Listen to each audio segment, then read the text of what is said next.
ṣé o ti lóyún àbí o ti lóyún? O ti lóyún àbí? Ṣé Kàbírù ló lóyún? Ṣé bí Kàbírù ló bí ọmọ fún àbí? Ẹ́ ṣé bí Kàbírù ló bí ọmọ fún? Àbí? Talk to me now. Sọ̀rọ̀. Tóyìn yá sọ̀rọ̀ yá sọ̀rọ̀. Ìbò sọ̀rọ̀ dáadáa lẹ́ẹ̀kan. Yá sọ̀rọ̀ kárí la yá sọ̀rọ̀. Just to help you out. Ó ti ṣàlàyé gbogbo èèyàn. Ṣé bí Kàbírù ló bí ọmọ àkọ́kọ́ fún? Àbí? Ṣé bí Ṣàngó ló ti ń ta pákó àbí? Kàbírù kì náà mọ̀ sí ní Ṣàngó.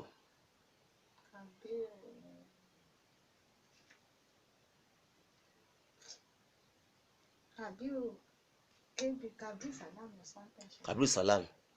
Ṣé wọ́n mọ̀ pọ̀ mẹ́rin jẹ́ Precious? Wọ́n mọ̀. Wọ́n mọ̀ náà kò ṣe ọjà pọ̀ mẹ́rin jẹ́ Precious àbí? Ọmọ yẹn tọmọ ọdún mélòó báyìí? Kí lórúkọ Muslim ọmọ ẹ̀?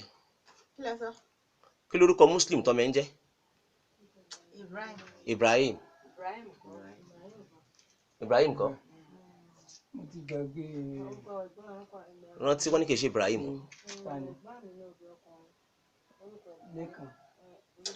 Orúkọ wo ni?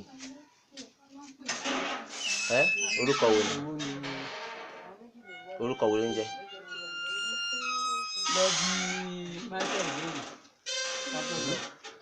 Orúkọ wo ló ń jẹ́? Orúkọ ni Muslim nìyẹn. Ṣé tọ́jọ́ jẹ́ ọ̀rẹ́ àbí? Ok, ó máa tó láti tó amẹ́ni kí ni èjì ẹ̀ báyìí? Èjì ọmọ ẹ̀yìn àtọmọ ọdún mélòó? Ẹgbàá tó tún ọmọ ọdún méjì. Ọmọ ọdún méjì àbí? Kí ni èjì tiẹ̀ gan? Kí ni èjì ẹ̀?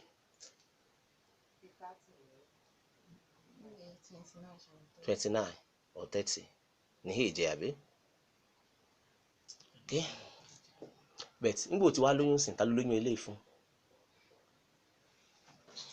Sọ́nà mo fẹ́ wá ń jọ nímì ni ta ló lóyún eléyìí fún?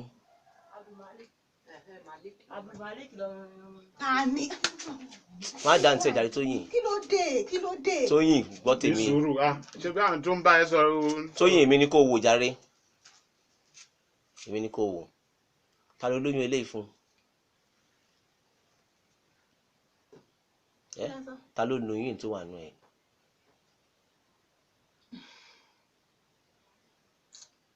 Ta ni? Kí lórúkọ ẹ nìyẹn?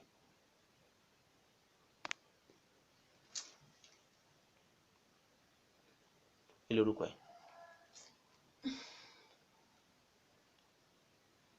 Iṣẹ́ wo lẹni yẹn ń ṣe?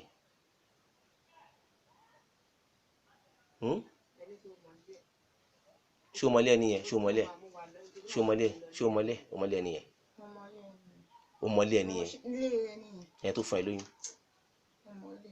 O mọlé wọn? Àbí? Níbo lè wọ́n wà?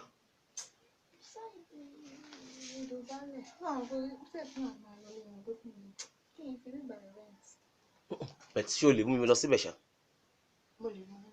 Sílé wọn àbí? O lè mú mi lọ síbẹ̀.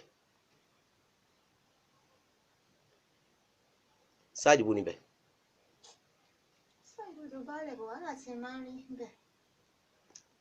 Pé o lè mú a lọ ọbẹ̀ àbí? O lè mú a lọ àbí? Kí lorúkọ ẹ nìyẹn? Kí lorúkọ ẹ? Kí lorúkọ ẹ nìyẹn? Kí lorúkọ ẹ nìyẹn? Kí lorúkọ ẹ tó fún ẹ lóyún yẹn? Ẹ mọ̀ kó wà lẹ́ẹ̀ pọ̀ wọ́n mọ̀ kó lógun ẹni yẹn ní ogun tó ti ẹ̀mí náà mọ̀ fún ara mi àní mi kàn fẹ́ morúkọ ẹni yẹn ni. Kí lorúkọ ẹni yẹn? Kí lorúkọ ẹni yẹn? Iṣẹ́ wo lẹni yẹn ń ṣe? Iṣẹ́ wo ló ń ṣe? Iṣẹ́ wo? Iṣẹ́ wo lẹni yẹn ń ṣe? Ẹni tó fún ẹ lóyún.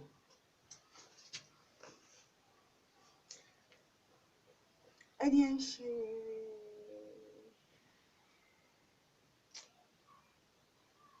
kíní literary work ni.